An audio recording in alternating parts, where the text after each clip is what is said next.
और अब की बार तो सावन भी है और अधिक मास भी है। प्रत्येक वर्ष का नियम है, सावन की शिवरात्रि पर ऑनलाइन अभिषेक करते हो आप लोग सब ऑनलाइन अभिषेक। अब की बार 2 अभिषेक रहेंगे, एक सावन की शिवरात्रि का रहेगा और एक अधिक मास भी जो 3 साल में पड़ता है उसकी भी शिवरात्रि का रहेगा। 2 अभिषेक ऑनलाइन पड़ जाएंगे अब की बार, एक सावन की शिवरात्रि का और एक अधिक मास की शिवरात्रि का। क्योंकि अधिक मास की शिवरात्रि का एक बहुत अच्छा नियम है, अगर बना सको तो करिएगा। अधिक मास में जो शिवरात्रि आए प्रयास करना, अगर छोटी सी भी गुमठी लेकर बैठे हो, ठेला लगा रहे हो, व्यापार नहीं चल रहा, धन की कमी हो, पैसा नहीं हो, बहुत हताश हो गए हो, टेंशन में जिंदगी जी रहे हो, तो अधिक मास की शिवरात्रि मत छोड़ना। 5 दिए अधिक मास की शिवरात्रि पर जरूर लगाना। पहला शंकर मंदिर के द्वार पर, मतलब शिव मंदिर के बाहर। दूसरा बेलपत्री के वृक्ष के नीचे। तीसरा आंवले के वृक्ष के नीचे। चौथा नदी का घाट या कुएं का घाट या तालाब का घाट या सरोवर का घाट या आपके घर में कोई पानी का हंडा हो उसके पास में। और 5वां अपने दरवाजे की चौखट पर राइट हैंड में दिया अवश्य लगाएं। ये अधिक मास की शिवरात्रि पर जरूर करना। जिंदगी में कितना भी धक्का खा रहे हो गए, भगवान हाथ पकड़कर खींचकर बाहर कर ही देगा। शिव तत्व को जानो। अभी क्या चल रहा है? सावन। हमने पहले कथाओं में कहा, आप लोगों ने स्मरण में रखा होगा, 12 महीने शंकर जी को 1 लोटा जल चढ़ाओ, पर सावन के महीने में शंकर जी को जम के बोलो जरा, 2 लोटा जल चढ़ाओ। इस पुष्कर की ब्रह्मा शिव महापुराण की कथा का स्मरण करिएगा, थोड़ा सा ध्यान दीजिएगा। जैसे ये शिवलिंग है, ये जलाधारी है, ये यहां से जल नीचे जा रहा है। जलाधारी का जो मुख होता है वो उत्तर की ओर हो जाता है, ठीक है, समझिएगा जरा। अब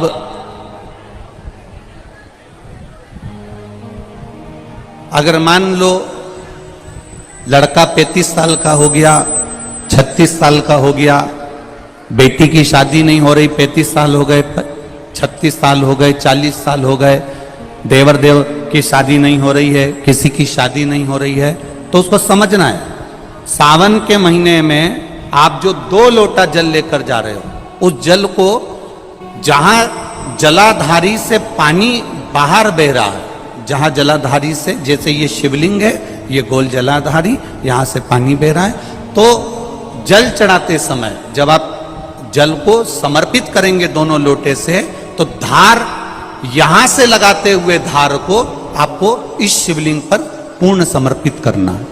कहां से चालू करेंगे?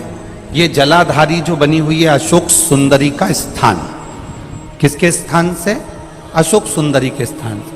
अगर लड़के की शादी, लड़की की शादी ना हो रही हो, 35 साल, 40 साल, 42 साल के हो गए, विवाह का कोई योग ही नहीं बन रहा, 28 साल, 30 साल हो गए, बहुत प्रयास कर लिए, तो एक सावन के महीने का नियम, 2 लोटे जल लेकर देवाधिदेव महादेव के सामने जाइए। यहां अशोक सुंदरी वाली जगह से दोनों धार एक साथ चढ़ाना प्रारंभ करिए और करते करते वो धार शंकर भगवान के शिवलिंग पर ले जाकर छोड़ दीजिए।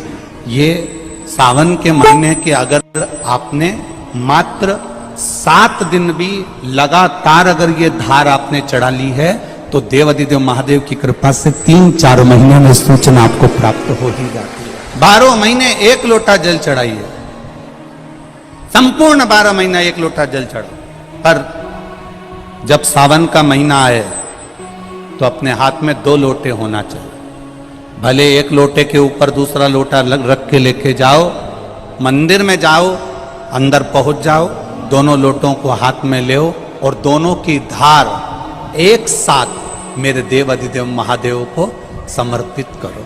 दोनों की धार अशोक सुंदरी वाली जगह से जल चढ़ाया जाए सावन में, वो विवाह के लिए है। लग रहा है कोई बीमारी अपने शरीर में आने वाली है, डॉक्टर को दिखाने जाऊंगी, कोई तकलीफ बड़ी आने वाली है, कोई बड़ा रोग इस शरीर में ना आए, तो श्रावण के महीने में 3 जगह पर बेलपत्र, एक अशोक सुंदरी वाली जगह पर जिसकी डंडी का मुख जहां से पानी बहता है वहां रहे, बहुत ध्यान से सुनना।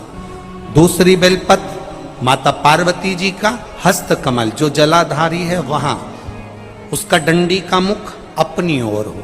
तीसरी बेलपत्र शिवलिंग के ऊपर जिसका डंडी का मुख तुम जहां बैठे हो उससे ठीक विपरीत हो। अगर आप यहां बैठे हो तो डंडी का मुख उधर हो, आप यहां बैठे हो तो डंडी का मुख उधर हो, अपने विपरीत में डंडी का मुख हो।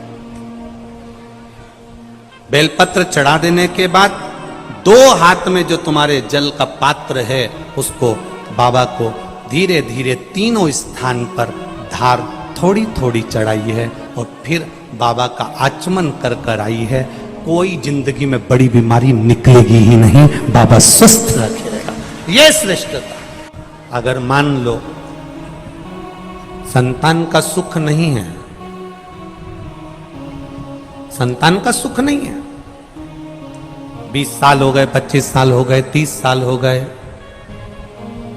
संतान का अगर सुख नहीं है तो शंकर का कोई भक्त मिल जाए, शिव का कोई उपासक मिल जाए, या कोई ब्राह्मण देव वेद शास्त्र का ज्ञान रखने वाले, अपने जीवन को सार्थकता में सात्विकता में जीने वाले, ऐसे ब्राह्मण को जोड़े से उनके बच्चों के साथ बेलपत्री के पेड़ के नीचे भोजन करा देना, खीर खिला देना, और उस खीर के भाग को पति पत्नी दोनों अवश्य पाना, उससे संतान का सुख भी मेरे बाबा प्रदान कर दे।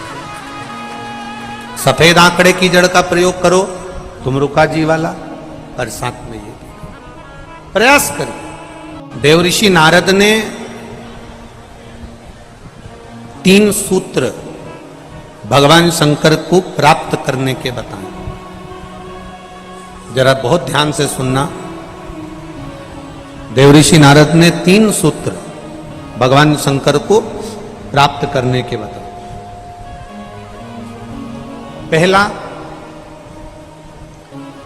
शिवालय तक जाइए, शंकर को रिझाने का प्रयास करिए। मंत्र चाहे नमः शिवाय जप लो, ओम नमः शिवाय जप लो, डीले कम करो, नमः शिवाय जपो, ओम नमः शिवाय जपो, चाहे श्री शिवाय नमस्तुभ्यम जपो, चाहे महामृत्युंजय मंत्र जपो, चाहे राम कहो, चाहे कृष्ण कहो, तुम्हारी मर्जी पड़े उसका भजन करो। दूसरा, कहीं अगर मौका मिल जाए, चाहे वो टीवी के सामने मिल रहा हो, मोबाइल पर मिल रहा हो, चाहे तुम्हारे नजदीक में कहीं शिव महापुराण की कथा हो रही हो, पंडाल में बैठकर या टीवी के मध्य बैठकर या मोबाइल के सम्मुख या टीवी के सम्मुख बैठकर शिव महापुराण की कथा को सुनो। सुनना ही केवल नहीं है, सुनकर उसको अपनी जिंदगी में उतारना भी है, सुनकर अपने जीवन में। और तीसरा, अगर बन सके कहीं शंकर भगवान की कथा चल रही हो, शिव महापुराण की कथा हो रही हो, और जो शिव गण आए हो, कथा सुनने के लिए जो शिव भक्त आए हो, कथा श्रवण करने के लिए जो शंकर के गण आए हो, शिव भक्त आए हो, उनको बन सके तो कुछ या पानी पिलाकर, शरबत पिलाकर, भोजन कराकर मुख उनका झूठा अवश्य कराएं, उससे हमारे यहाँ की बरकत कभी समाप्त नहीं हो। पर शिवलिंग की प्रधानता है कि पोला नहीं होना चाहिए। कई कई घरों में शंकर जी का शिवलिंग होता है तो वो ऐसा पीतल का बना होता है, तो नीचे से अंदर से पोला होता है। जो शिवलिंग घर में पोला होता है, घर में लक्ष्मी को टिकने नहीं देता, पैसा रुकता नहीं घर में, आया और गया पैसा खर्च होता रहता है। पोला शिवलिंग नहीं चाहिए, शिवलिंग भरा हुआ होना चाहिए।